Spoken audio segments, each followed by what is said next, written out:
in the madrasa, but unfortunately after now there was a breaking up with my dad,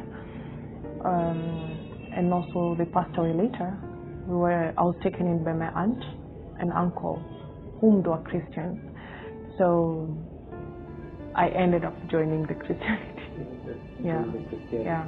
Okay, but how was how's life like being a Muslim? When I was young, When you were young?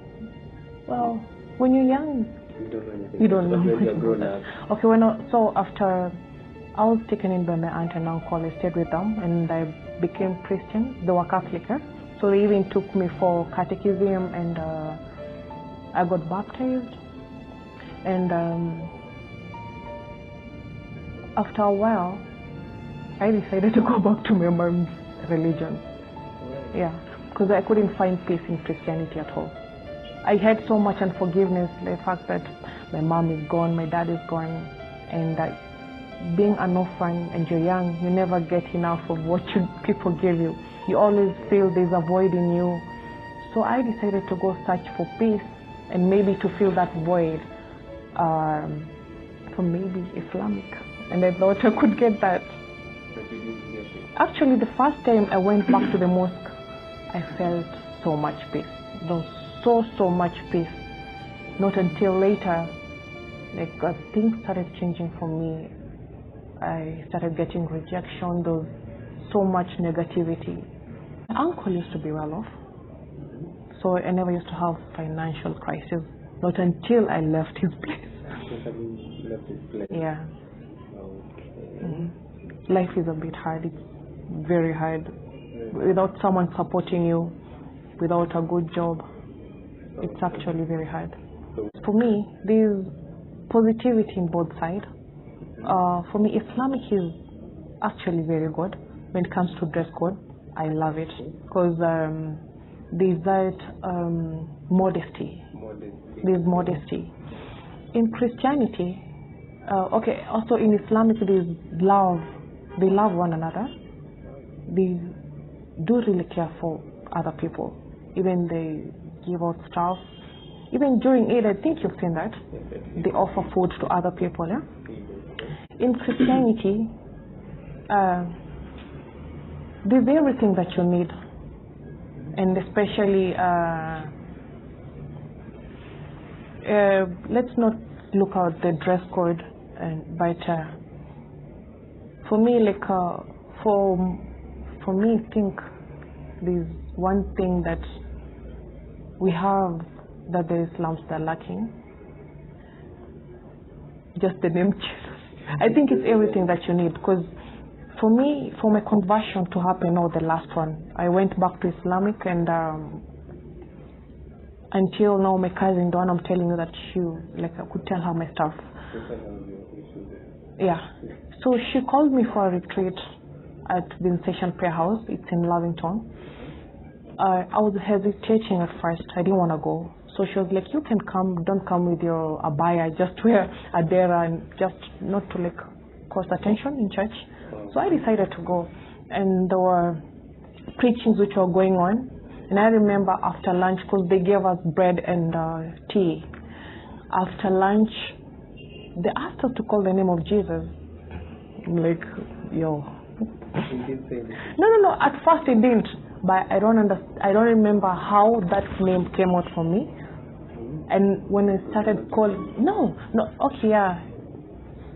In Islamic, Jesus is just a prophet. In Christianity, he's more than a prophet. He's the Son of God. He's a Messiah. He died on the cross for us, right? So when I started calling that name, I started weeping. I started shivering. I don't know. I couldn't even control myself. And I remember deep inside me, there's a voice that came out, a very coarse voice saying, truly Jesus is the Son of God. It's different from what you've taught in Islamic. Jesus is just a prophet. But here even the voice deep inside me said, truly Jesus is the Son of God. And I used to chew cut a lot. I used to smoke weed. I used to smoke cigarettes. I used to drink a lot.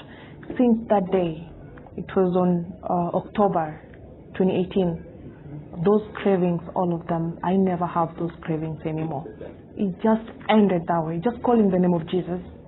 And then I used to see, like, afterwards, after the retreat, when I went home, like, I could see stuff on the wall, the visions, I could see stuff on the wall.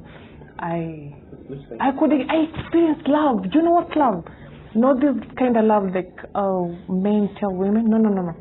True love. Like, there was so much love up to today. Like your friend? No.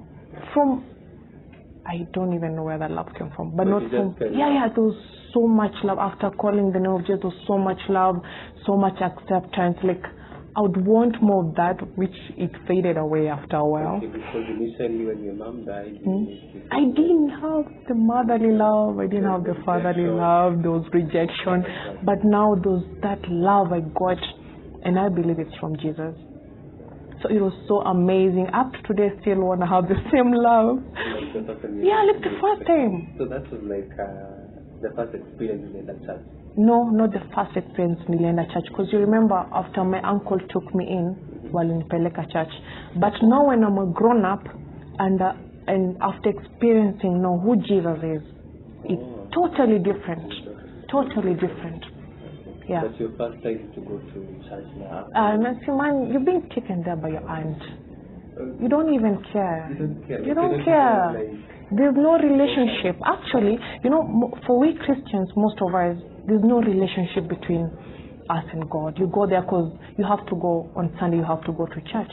But for me, after now going back after my conversion, it's different for me. There's that relationship with God. It's not all about church. There's that relationship between you and your God. Yeah. So from that point, are there like some things you used to do, like before you go to bed, you start praying? Yeah, I pray. Man, I pray. Like I pray and I don't know. It's as if I'm talking to a father.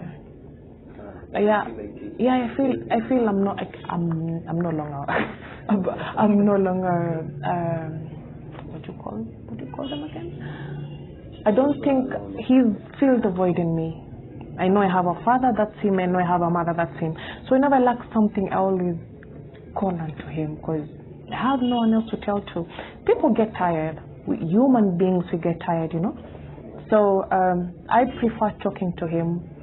At times I don't hear him talk to me, but there's a time I pray and I get verses. Like I would hear a verse and I go. That's how he speaks to me. So when I get a verse, I just go read, and I know that's what he's telling me. He comforts me. He's everything that I ever wanted. So whenever you're gone, I'm more of a prayer warrior. You're more of a prayer warrior? Yeah. So I pray for people. I'd rather pray for people. Okay, but which part are you interested in? Singing. In the church. Choir. Choir. Yeah. But I've never gotten a chance. Okay, but if you're given a chance, I would sing, because actually singing, I don't know, it makes me feel alive. Yeah, it builds me again. Actually, when I'm broken, I prefer singing. Yeah, and after singing, no, I can pray. Yeah. Yeah, I have kids. I have 3 of them. So, are you training them in a Christian? Are you raising them in a Christian manner? Yes, I am. I changed their names to Christian names, and they were baptized. And I always teach them how to pray. So they are Muslim kids? Yeah. But you're teaching them how to pray? Yeah, apart from the last one. The last one, at least, she's never been to the mosque. Yeah. So for the others, I'm teaching them how to pray, and they love it. Although at times they don't wanna pray. But I always tell them, you see, I don't have a mom, I don't have a dad. This is your grandfather, this is your grandmother. So whenever you need something, just ask him, he's gonna give you. And I'll put like a small altar at home where I put the Bible and maybe books for them to read, prayer books. So at least that makes them busy. Yeah. And they also get to learn that there are these kind of people in the Bible. You have Moses, you have this. Oh yeah, and actually Superbook. Yeah, Superbook. Definitely. It's actually more. Superbook is an animation for the Bible, so it teaches them a lot. Because they are kids and they can't relate with it. Yeah. So that's a nice. So would you prefer like going back to Never. I'm sorry. I can never go back. Suppose you're like married to a Muslim guy. No. You No. prefer Christianity. Christianity. Okay, I prefer Jesus, not Christianity. I'm sorry to say so. I prefer Jesus. Oh, Christianity is like It's general. general. Yeah. I prefer God. I prefer Jesus. If God created us, and in the beginning you're told Adam and Eve, they used to like have a conversation with God, right? So if you pray to a God who never answers you, then that's not the right religion. As for me, the whole time I was in Islamic, I've never gotten not even one answer. But when I went to Christianity and I made my relationship with God, I pray and verses come in my mind. This God answers prayers. This God speaks. So as for me, I would ask them. Should they hear like a voice in their head that tells them? It does happen. He can speak to you verbally. He can give you verses. He can send someone. He speaks to you in a dream too. It depends on how far you've gone with him, how much time you give him. As for me, I either dream or verses. The verbal word, I won't lie to you. But I won't ask anyone to go to Christianity because I went to Christianity, but ask them to pray and God will give them an answer. Not to limit themselves to one God. They can, when you tell God to show you the right path, like show me which is the right direction. What should they do? Yeah, what should I do? He's gonna speak to him or her and they'll find the right path.